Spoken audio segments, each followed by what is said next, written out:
Marriage is one of life's most rewarding relationships, but it doesn't come without challenges. Conflict is inevitable, but how you approach it can either strengthen your bond or drive a wedge between you and your partner. The key? Understanding, patience, and most importantly, effective communication. One of the most important things to understand about women is that they are generally more sensitive to negative emotions than men. This isn't a stereotype, it's rooted in biology and evolution. Women's heightened sensitivity plays a critical role in caregiving and ensuring safety, both for themselves and their families. This means they often notice potential issues in a relationship before men do. However, this sensitivity can also lead to what you might call false positives.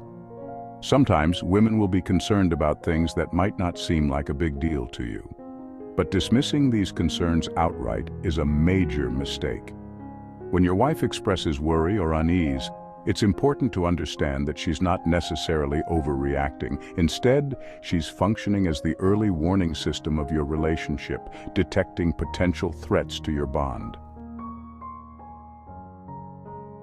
Now, let's address one of the most common scenarios. Your wife comes to you with a concern, and your first instinct is to fix it. You want to solve the problem, make her feel better, and move on. While your intentions are good, this approach can backfire. Why? Because often she doesn't need you to fix the problem, at least not right away. Think of it this way. When she's upset, it's like she's unpacking a messy box of emotions and thoughts. She might not even know what's truly bothering her at first. She needs to talk through everything, lay it all out, and process it. If you jump in with solutions before she's finished, you risk shutting down the conversation before she's ready. It's frustrating, I know. You want to help. But the best thing you can do is listen, really listen. Let her talk through her feelings, even if they seem scattered or repetitive. Think of it as peeling back the layers of an onion. The more she talks, the closer you'll get to the core of the issue. And once you get there, that's when your input will be most valuable. Remember, your role isn't just to fix things, it's to be a partner. Being a good listener not only helps resolve conflicts, but also shows her that you value her feelings and perspective. This alone can strengthen your connection and build trust. Another key to a healthy marriage is regular communication. Life gets busy, and it's easy to let meaningful conversations fall by the wayside. But if you're not making time to talk, you're setting yourself up for misunderstandings and emotional distance. Here's a simple guideline. Set aside at least 90 minutes a week to talk with your spouse.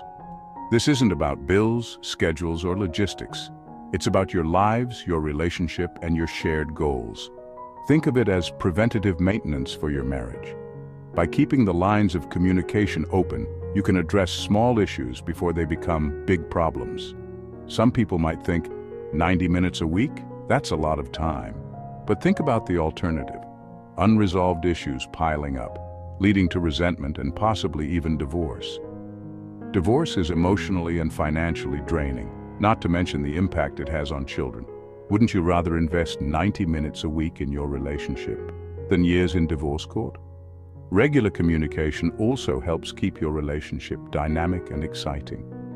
When you share your thoughts, dreams, and feelings with each other, you're weaving your lives together. This connection is what keeps the spark alive. Now let's talk about another common pitfall in relationships: putting your partner in a box. Over time, it's easy to fall into the trap of seeing your spouse as a fixed, unchanging person. You stop being curious about their thoughts, interests, and goals. This can lead to boredom and stagnation in the relationship. But here's the truth. People are constantly evolving. Your partner has layers and dimensions you might not have explored yet. By fostering open communication and supporting their growth, you can keep discovering new sides of each other.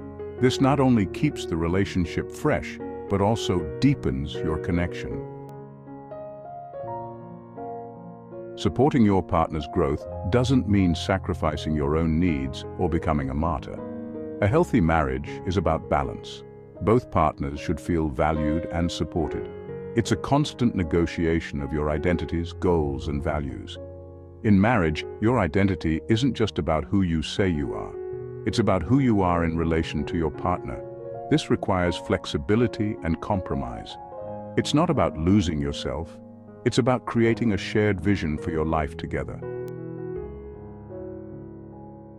Finally, let's address the importance of play and romance. Intimacy thrives in an atmosphere of trust and understanding, but unresolved tensions can quickly kill the mood. That's why it's so important to clear the air and address issues as they arise. When you make time for meaningful conversations, you create space for romance and adventure. Playfulness and intimacy are fragile states. They require a solid foundation of trust and emotional connection. By investing in your relationship, you're laying the groundwork for these moments to flourish. Marriage isn't about being perfect. It's about learning, growing, and showing up for each other every single day.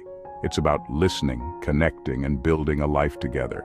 So, the next time there's conflict, don't rush to fix it. Slow down, listen, let the conversation unfold. Your relationship is worth the time and effort, it's worth the love.